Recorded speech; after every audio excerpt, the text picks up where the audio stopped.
এবারে করব মোরলা মাছের চচ্চড়ি। তা মোরলা মাছটা আগে আমি ভেজে নেব। মূলো খেতে খেতে মুখ ফাটা হয়ে গেছে কিন্তু। কালো জিরে দিয়ে দিলাম, তো করলাম না, দিয়ে দিচ্ছি আলু, মূলো এই, তারপরে মূলো ছেঁচকি, পেঁয়াজ দিয়ে দিলাম।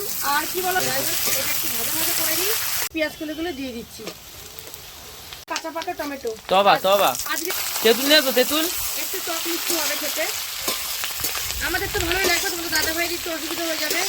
তো টমেটোটা কিন্তু আমি একটু ভাজা ভাজা করে নিলাম তেলের মধ্যে। আর এখানে কিছু মশলা আমি রেডি করেছি, নিয়েছি জিরের গুঁড়ো, কাশ্মীরি লঙ্কার গুঁড়ো, হলুদের গুঁড়ো, লবণ আর স্বাদ মতন চিনি। এবার এগুলো আমি এর মধ্যে দিয়ে দেবো। এবার দিয়ে ভালো করে কিন্তু ভাজা ভাজা করে তারপরে জল ঢেলে দেবো। অল্প করে জল এখনই দিতে হবে, নাহলে লেগে যাবে, পুড়ে যাবে। এইটুকু না না খেয়ে নেবো সবাই মিলে। খুব সুন্দর কিন্তু কালার চলে এসছে। এবার আমি বেগুন ভাজাগুলো দিয়ে দিচ্ছি। ও মা, ভালো লাগে না মাছগুলো। আর বেশি জল দেব না, একদম অল্প করে জল দিয়ে কিন্তু মাখা মাখা টাইপের।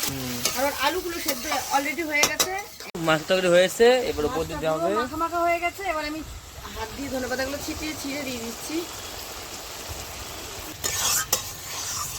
তাহলে আমি নামিয়ে নিচ্ছি।